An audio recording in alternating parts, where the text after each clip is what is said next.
Welcome to Brews, your go-to podcast for all things AI at the University of Tennessee at Chattanooga.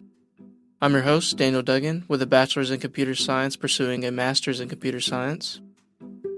In each episode, we'll talk about the ways AI is revolutionizing education. We'll explore how AI is transforming teaching, learning, and our community. Whether you're a student, an educator, or simply curious about the future of learning, this podcast is for you.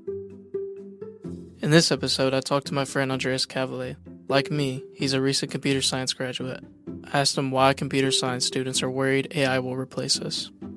Normally, when I'm developing, I act real human, and I've seen the suggestions that AI makes for coding and stuff, or when you tell it to do something for you, and sometimes it's resembles spaghetti code, but as time has passed, I've seen it get a lot better with certain things. But I actually saw something today, and someone was talking about Devin, the new software developer that is AI powered, and they're saying that it's more likely that AI will be like a tool that enhances us more so than replacing us, because at the end of the day, the coding is only 1/8 of the software development cycle. Exactly. Another thing I wanted to talk about was kind of the state of the programming job market. So if you kind of want to talk about maybe some of the positive, negatives, and just general challenges of landing even just an internship with the current computer science market, and how you think maybe AI has affected that, because obviously developers now, if you're a senior level developer and you're using AI, you're kind of just, a developer on steroids pretty much. Yeah, I guess you could say that. I'm starting to look for more full-time jobs instead of internships. And when I do, it's very difficult to find entry-level jobs. There's a lot of mid-level associate and senior jobs, not a ton of entry-level. Like, I applied to one around here at Transport Enterprise Leasing. And, after the fact, they were like, yeah, you're a great candidate, but this isn't really meant to be an entry-level role. It's as close as it is to an entry-level role, like, as it can be, but it's not. And then for AI, something that was concerning for me is I had to take I think they call it an OA. I'm not sure what it stands for, but it's pretty much a little coding test that you have to take as a precursor for an interview. And, I took a long time on it. And then I realized, there's a lot of other candidates that probably could have gotten the debugging that I did manually done a lot faster with AI. And I'm like, man, should I be using this? Although, like, it kind of seems like cheating. Should I be using this? It would benefit me. Yeah. I don't want to get left behind. Yeah, I would agree with that, no doubt. And kind of to talk about that, when you said, should I be using this? So one thing that I just met with some people in the Walker Center, and they kind of deal with our curriculum and teaching teachers how to teach.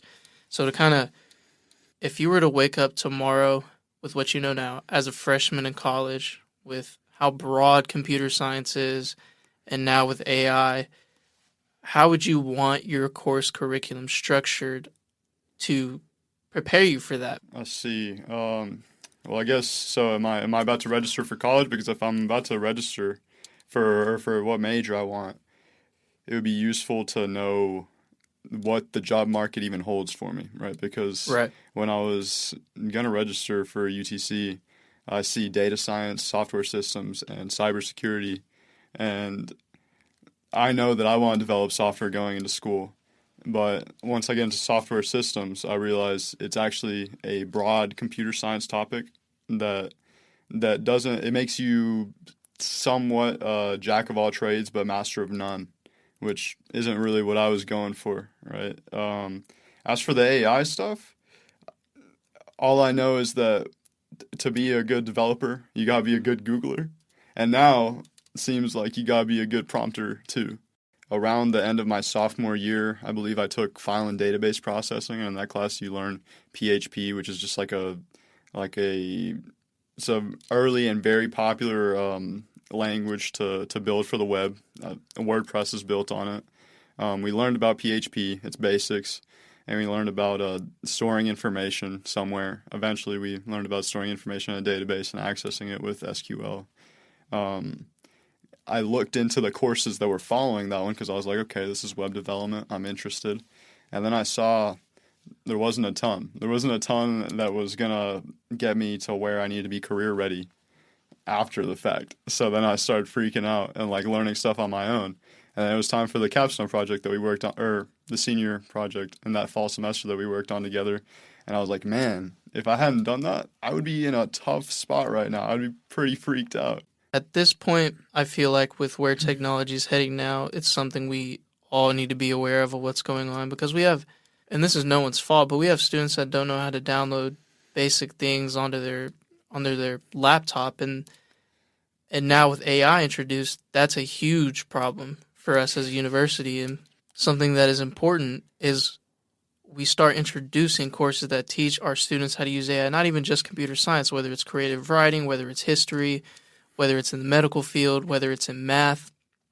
I believe that's something that we need to, and we are working towards, but I think it's something that needs to be introduced early on. And even at the high school level, like with dual enrollment now, kids now have access to anything and everything. So I think honing that access in on AI and getting them ready, and even walking into college with a certification, how do you think we should adjust in getting students ready for life post-graduation with skills to use AI, not even just in career, but also being aware of what's going on in the AI space from a security standpoint, and making sure you're using it safely, making sure you are able to identify what's fake, what isn't, because with AI too, it's so broad. There's so much that goes into it. So I guess kind of what would you like to see out of a course as a student?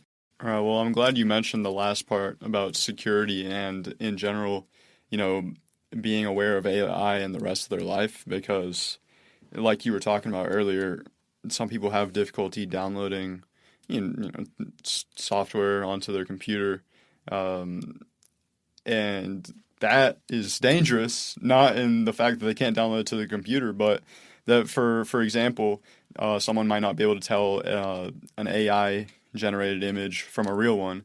And as time passes, people that can do that right now won't be able to anyway.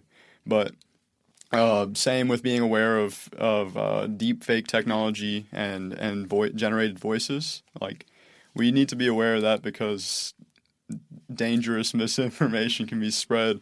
No And doubt. as people like our parents and grandparents are going to be insanely susceptible to that, and we need to prepare people who are going out into the workforce and really just in our society for the dangers that come with that.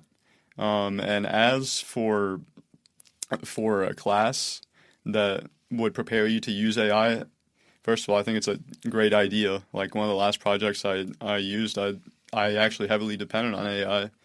Do you see a potential plateau in where AI goes from here? Obviously, we saw Sora came out, which isn't really image generation; it's more environment generation. But I guess with what we've seen and what we've talked about, do you think there's a potential plateau, and maybe that can provide some reassurance to people who are kind of maybe not scared of it, but iffy about it, and maybe you're like, well, I don't even want to touch it because it's no good. There's definitely potential for a plateau, but also I don't have a master's, so I can't really say. But I would say there's definitely potential for a plateau, but I think it would be at a point to where AI is way past what we think it could achieve now. So, like, what was it, 5 years ago? The first iteration of DALL-E was making every picture that you took into dogs. Do you remember that? It was Yeah. like hallucination looking. And then about 2 years ago, 1 year ago, we had the video of Will Smith eating spaghetti, and Oh it yeah. looked absurd. And now we have Sora, and it looks fantastic. And same with the image generation. A year ago, they couldn't really do fingers, and now we can. So, and about like Moore's law, I believe it's every year the processor gets like half as big or something like Yeah. that. Yeah, I I can see that holding true with AI for a long time until AI is way past what we think it can do right now, or the general public thinks it can do right now.